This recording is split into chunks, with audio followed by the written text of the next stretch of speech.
Welcome to story time.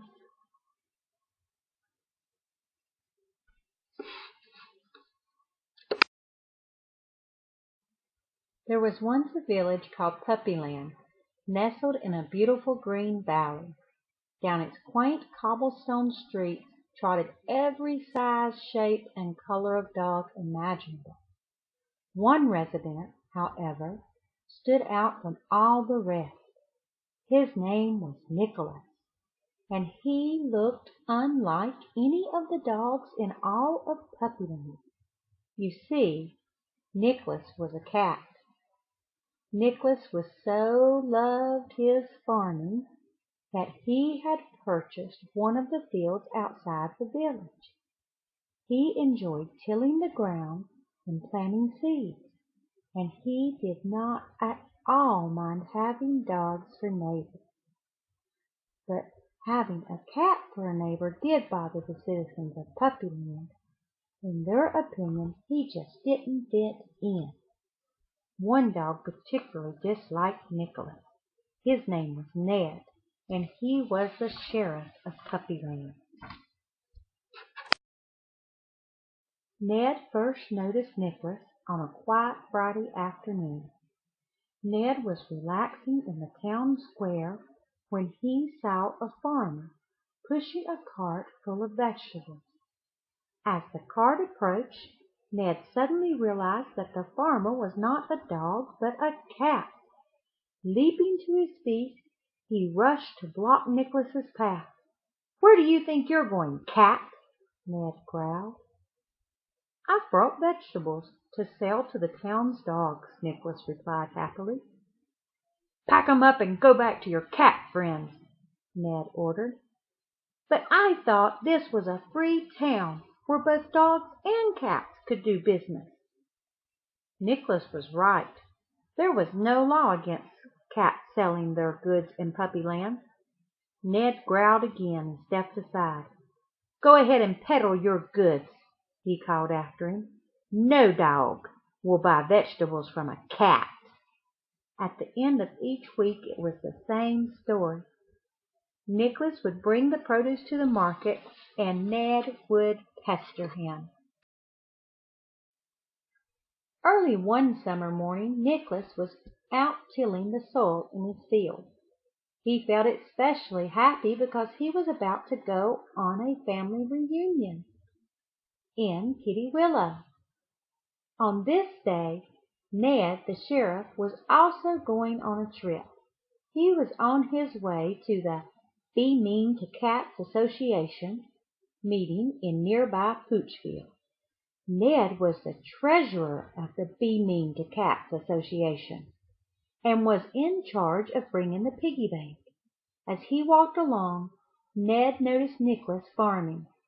Spying the cat working in his field, Ned suddenly had an idea. Setting aside his bag and piggy bank, he snuck up behind Nicholas and let out a bellowing bark. Nicholas was so startled that he dropped his rake, jumped high into the air, losing his hat and landing in a nearby stack of hay. "Good morning, Mr. Nicholas," Ned chuckled. "Rather jumpy today, aren't we?" The big grin on his face, Ned continued on his way toward Poochville. Nicholas was upset, but not for long. He soon remembered his family reunion and cheered right up. When his chores were done, he changed into his best overalls and donned a new bandana. Loading his cart with vegetables to share with his family, he began his journey. Upon reaching the Poochville highway he noticed a sign. "Beware of thieves," he read.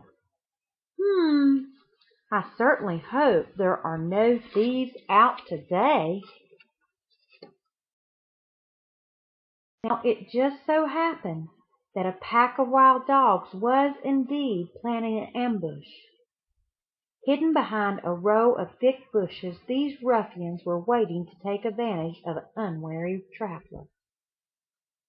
"Nothing," Sid said, peering through his binoculars. Hold it! Here comes someone!" It was a dog, carrying a bag and a piggy bank. "Someone's coming!" Muggsy yelped, bouncing up and down. "Knock it off, Muggsy!" Bruno barked, swiping at Muggsy with his large paw. "Miss me, you big lug!" Muggsy teased. "Cut the chatter!" Sid ordered.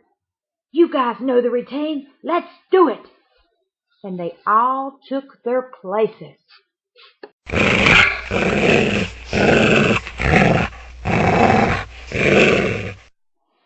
This time the trick was on Ned. These ruffians had played a bad trick. Muggsy had stepped out of the bushes and whined pitifully, "Excuse me, sir. Can you spare a biscuit for a hungry dog?" "I guess," Ned had replied, rummaging through his suitcase. But before Ned could find one, Bruno had leaped out of the bushes and tackled him. Then Sid thumped him over the head. "Good job, boys," Sid said, picking up the piggy bank. He bashed the bank against the rock, and the three dogs gasped as biscuits poured out. Suddenly Sid's ears perked up. "Shh! What was that?" They all listened. "Quick," Sid said. "Someone's coming. Help me get the biscuits into this bag." The three thieves loaded up the loot and hurried off into the bushes, leaving Ned beside the road.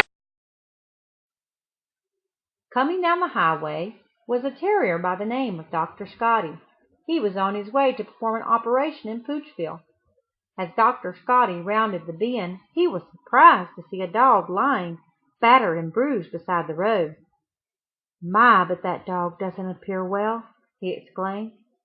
"I would consider helping him, but I'm already late for my operation. Besides, I wouldn't want to risk getting sick myself." Hurrying to the opposite side of the road, he continued on his way toward Poochville. Some time later, another traveler came along. It was Prissy Highnose, a poodle from a wealthy family. Prissy's limousine had gotten a flat tire, and she had decided to go ahead while her chauffeur worked on it. Rounding the bend in the road, she spotted Ned. "Oh, my! How dreadful!" she exclaimed. "Some poor creature has fallen by the roadside. I suppose I should help him, but I wouldn't want to get dirty. And besides, what if he's simply pretending to be hurt in order to draw me to his side and then steal my valuables? Well, he won't fool me." Lifting her nose high into the air, she continued down the road.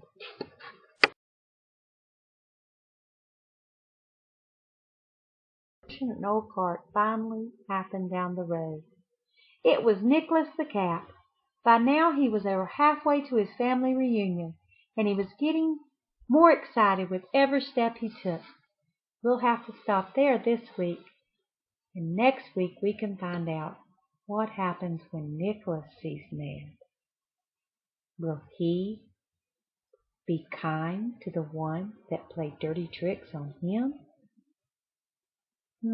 Or will he be like the others and go on his way? Well, while we ponder that, I want to ask all you Bible scholars a question today. At what time of the day was Adam created? I'll give you a few moments to think on that.